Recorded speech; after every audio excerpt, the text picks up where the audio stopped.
Hey everybody. Hola. First we want to say welcome to our YouTube channel. This is the F.A.B Coalition YouTube channel. And if you don't mind, can you just please subscribe? Click the link down below, the button down below. Yes, and subscribe to our channel. The F.A.B Coalition, we will be doing so many things. This is new for us. We're going to be doing so many things on the horizon. So just look out, shows, events, discussions, everything. Fashion shows. If you want to work with us, reach out to us. Go to our website, thefabcoalition.com. Go visit the website and you'll see different products and services. We have t-shirts on there, hoodies. We have our different products and services that we provide. F.A.B Coalition is a nonprofit, New Jersey nonprofit organization with a 501c3 status. We work with high school students and young people to help them build character and confidence, and mostly through fashion and creative industries. One of the things we do is we like to have open discussions and expressions. I'm studying to become a school counselor, and I'll be graduating next year. Woo, woo, woo, woo. Congratulations. Thank you very much. Studying to be a school counselor, and there's a lot of discussions that'll be coming up, and mostly to not just the young people, but also to help parents. I think Tamara and I, we have a very cool, all my kids, my husband and I have 4 daughters, and all of them are different. Every single one of them are different. And I just think that all of our relationships are special. But we just wanted to share with you like how we made it through this dynamic. This is going to be a 4-part series where we might even bring in other members of our family to come in and talk the craziness that goes on. And crazy friends, okay? It all comes with a package deal. But how we've been able to get through this parenting in the LGBTQ plus community, how we were able to get through that. We thought that that was important discussion, important information to talk about how we got through it. But I'm gonna let Tamara take it from here. And just like one of the questions I want Tamara to share was, how did she know, that she was, I want to say, how did she know that she was non-traditional? Non-traditional. Like, you know what I mean? Like, no. Oh, like, okay, so she's gay. Like, how does she know that she was gay? Like, whatever. I mean, it was just a feeling. It was a feeling since I was younger. I always had this feeling for females. I don't know how to really, express it that way. It was definitely an attraction. It was definitely an attraction. I didn't know what I was feeling at first, but like, how old were you? Like, I think I was do you like. remember?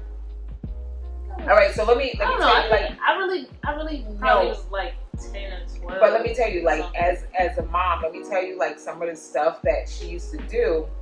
Well, we had all girls. I have 4 girls. Always dressed in pigtails, the Mary Janes, lace socks, everything. I mean, you look at her now, you would never know. I hated it. But you didn't know, you did not. But we used to buy dolls. Like, this girl, you buy her dolls and everything. You want to know what I used to do with them? Tell them what you used to do. I used to undress all of them. You used to undress all the dolls, and she would pull her head off and throw them on the floor and then go outside. I never liked playing with dolls. I was always into building stuff, like birdhouses, painting them, and playing with money. Like, she would want handcuffs. She would want handcuffs. She would want the cash registers. I was always I always wanted money. She always wanted that was money. The main goal, to get to the money. She wanted like the police officers' handcuffs and the uniforms and the billy club thingy, whatever that is. And she's like in a basketball. Always basketball. Always a basketball. I was playing basketball since third grade. Third grade. Like, it was that's always sports, basketball. Let me tell you something. When I first came out to my parents, they asked me, was basketball the reason why I'm the way I am? I'm like, no, that has nothing to do with it. Wait. First of all, we gotta lay a foundation to the story. Okay. We gotta lay a foundation. It's more to it. Okay, it's definitely more to it. I grew up in a Christian, that the Black African American Christian household. My dad is a preacher. He's a bishop. Mom's whole family, the whole bit. We didn't have a choice. We went to church. Okay, 7 days a week, Monday through Sunday. Okay, 7 days a week we was in church or whatever.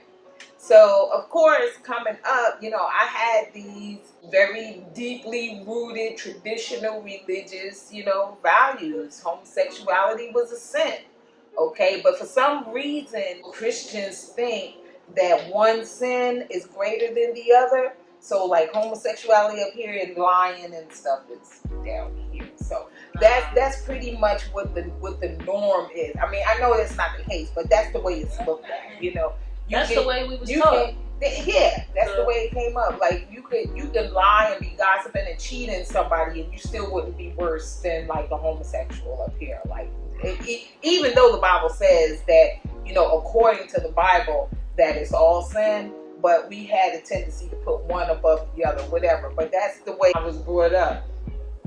This missing the whole factor of love in the Bible, but we'll get to that point. We'll get to that point. We ain't gonna get there yet. The whole thing is like this is how it was raised. We was raised traditionally. This is how we brought our kids up. We brought our kids up in the church. At least the first three. That fourth one is another story. My husband and I, we left my dad's church. I think we were 32 when we left Bayonne, and we came to a different church over in a different town. And it was a much, much bigger church atmosphere, and it was the same thing, It wasn't as many days of the week, but it was a constant spiritual and religious atmosphere and everything. They were part of the youth groups and the youth dance groups. And it was more contemporary. It was more contemporary. Like we related more to how we were being taught. The teen church, the youth pastor was cool. The teens that we, connected with and became friends with, they were cool, down to earth. But you still always got that butt. yeah. It was church. It was still church. Yeah. It was still church. But that's the foundation. So when she say, she came out basketball and stuff like that. So you gotta understand where we coming from. So we coming from that religious aspect at that time, much differently now. And please understand, we're not saying that these are signs that you should look for in your child, because they're very. It's way more than that. There's feminine girls who are not gay that play basketball or play other sports and married with kids. So I mean, not that means anything, but I mean, there's both. No, I mean, it actually means a lot, because you did make a good point, because any female that plays basketball is not gay, and that's the stereotype that women that play basketball get. How did you feel like when you were ready to come out? I was what was happening? Scared. I was talking to a girl, and like the way that my parents found out, like I didn't want to tell them at that time. I was on the phone, and then my mom had asked my sister, Avion, who was the person that I was talking on the phone with, and she asked, was it a girl? Aviance told her, yeah, it was a girl that I was talking to all of these days. And then my mom had came to me and asked me, like, is this a girl that you're talking to, that you've been talking to? And then I'm like, yeah, but like I was kind of like resistant with saying that, yeah. But once I said that, yeah, she like told me to hang up and stuff like that. And she told me to hang up the phone, and then you asked me if I had feelings for this girl, and then I said yes, and y'all didn't like the answer. We didn't like the answer, and let me just say this: we didn't like the answer from the frame of mind that we were thinking in at the time, and from what we believed spiritually and religiously at the time. We didn't like the answer, and we didn't know what to do with the answer. That was like the biggest thing. It's like, what do you do with the answer? It's like, I love my child. I spent 7 hours of labor, with her. I'm not gonna just blow her off or tell her she's on her own. I'm not doing that. It's just the fact that it's just plain and simple. I didn't understand it, because this is the way I was looking at it. How can a woman love another woman? How can a man love another man? Because that was the thinking I was in at the time, not understanding at that time that I should have been thinking that it was just a person loving another person and not putting gender on it. You know, if you take gender out of it, that's all it is. It's a person loving another person. But at that time, I didn't see it that way. I don't want to speak for my husband. I want my husband to come in at another episode and speak for himself, because he's very outspoken. You can hear his perspective. But for me at the time, it was just the point of, I just didn't understand it. In fact, I remember telling Tamara, I was like, look, you know, at the time I was like, I don't condone it. I don't believe in it, but you gotta give me a minute. You gotta give me time. Because the all true honesty, I don't get it. Like, sometimes it's not just the parents, it's the actual child that forces it on their parents, and they just want them to understand right away. But they have to understand that every parent, like, your parent is not going to understand if you don't give it the time. Right. Like, you have to give your parents time, just like you will want them to give you time. You know, It's just about understanding each other. I'm not gonna lie. It took a minute to really process everything. I had to go to the scriptures, and the biggest thing that popped out to me was the love of God. And it wasn't so much that love covers a multitude of sin. It was more so that God is love. Period. Point blank. End of sentence. There was no negotiating. There was no this. What I believe was placed in my spirit was that if I love my child, the job that God gave me concerning my children was as a mother, and to show the love of a mother. That was my first and foremost ministry. That was my first and foremost obligation, was to show love to my children. Once she knew that her family was not going to desert her or leave her, Tamara just started to thrive. She was just happy. She came out of, she just started being herself. We taught all of our kids to speak their mind and to it felt be themselves. So good to know that, like, you have your parents on your side. Yeah. What? And that's what a lot of kids coming up, that's all they want.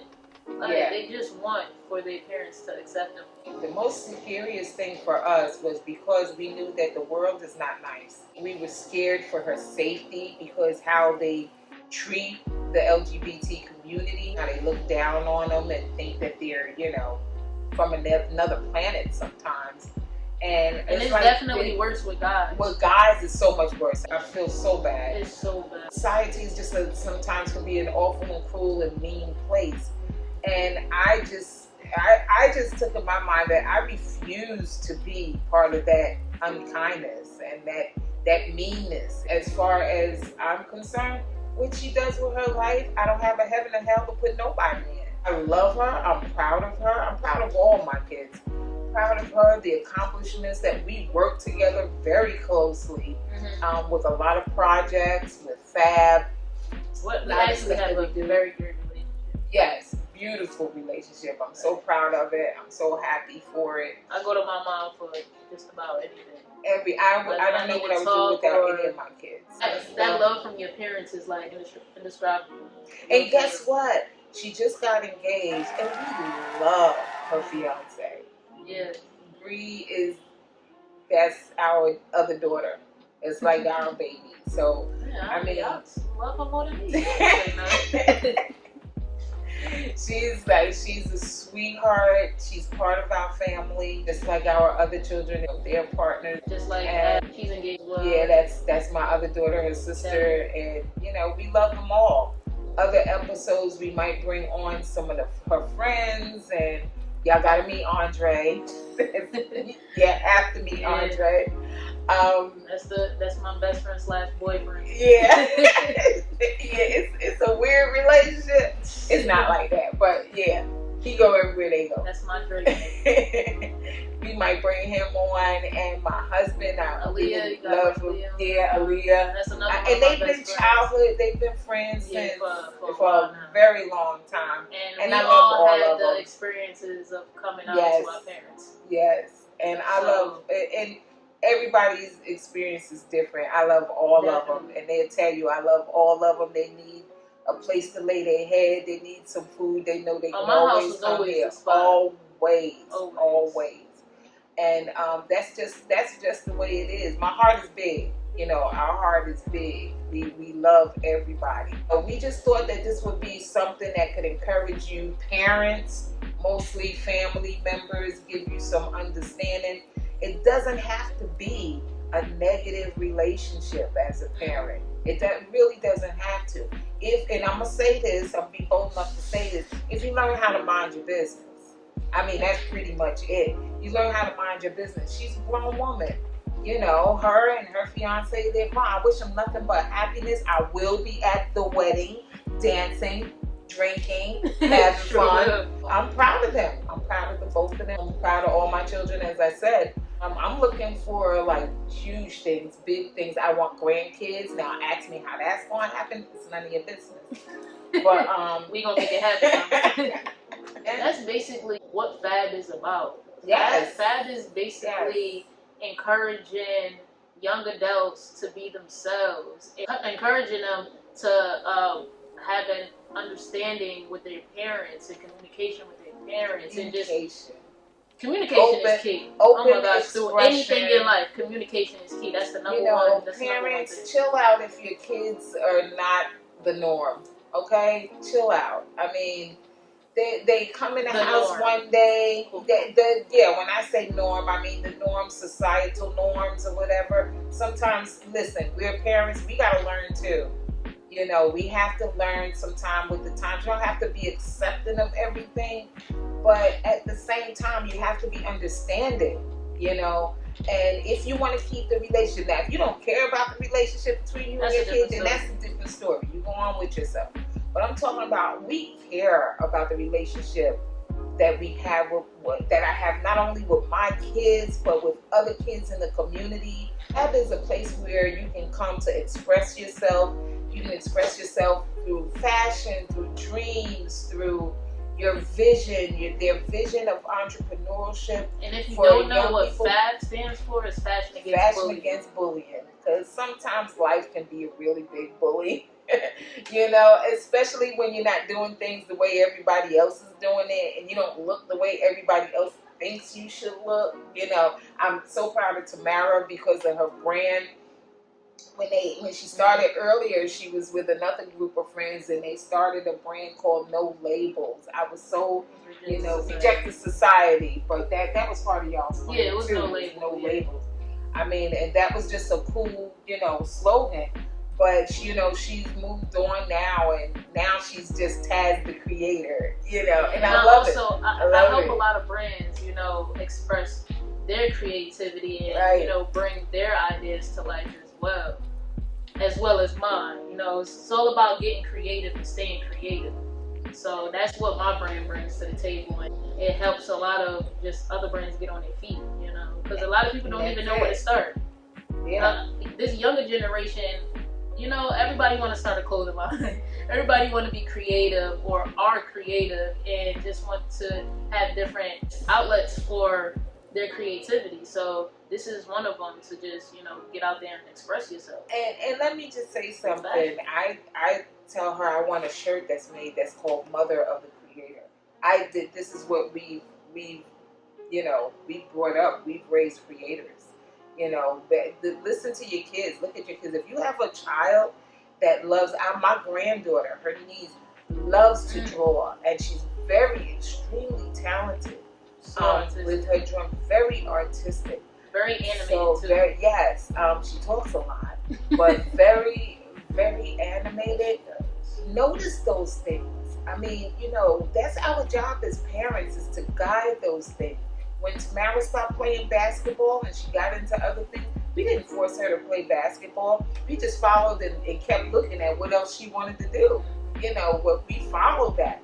And she turned out to be a very creative designer and artist, and she helps other people with their brands. She works industrial machines and knows how to do all kinds of embroidery and stuff like that. So it's about, to me, like, my message for the parents is about love. Simple. Like, really, plain and simple. It's about love. Do we always agree? No, but we have a great relationship. We understand that. Mm-hmm. Sometimes they get on my everlasting little She bit get on my nerve too. So. nerve. Okay, this one, that one that you can't see but is still hanging on by a thread. Yeah, that's what they do. But the thing is, what I love to see with them is their creativity. They thrive. Like they do things that at their age I wasn't even thinking about. You know, but to see them in action, business wise, all of my kids really are entrepreneurs, or either they have a side, you know, you call it side hustle, side business, are very business minded, very intelligent. We are proud again of them. I can't say that enough. I'm even proud of their friends. Like, they're doing it. And I say to you as a parent, if you have any problems, you want to talk, I'm here. You can reach out to me. You can reach out to me through F.A.B.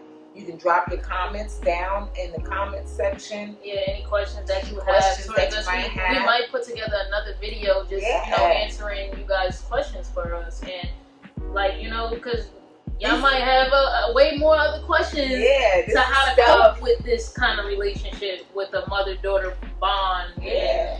This is my kid right here. This is kid. We call each other kid. Yeah, this is my kid. Whatever. We got to get a handshake. But we are in the process of doing some work with F.A.B, some planning some events. We might even have some parent, workshops and stuff. And if you want me and Tamara to come out to your place to talk and have a discussion with your group, with your students, with your church family, with your kids, just to have an open discussion, we're good with that. This is what we do. It's all part of F.A.B. If you want to know more about it, just go to our website, thefabcoalition.com, and you can see everything that's available there. There are fees attached to some of our services. The money that we bring in goes to help somebody else's child, the young person, scholarships, and these are scholarships for creatives. So if you have a child that's interested in going to school for fashion, or creating their own fashion brand, or going to school for culinary arts, photography, videography, film, these are scholarships that we're trying to build for these types of young people that are interested in those subjects. And this is what we're going to be doing. If you're interested in working with us, hit us up, email us at fabcoalition@gmail.com. Email us, let us know if you're interested in doing that. We're looking for photographers to work with us on different committees and projects that we have coming up. We're coming out with some stuff. We just stay tuned for what's coming. We want to continue to do discussions like this, and we hope that it was helpful to you. And make sure you like, comment, subscribe. Click the subscribe button down below. And we'll see y'all soon.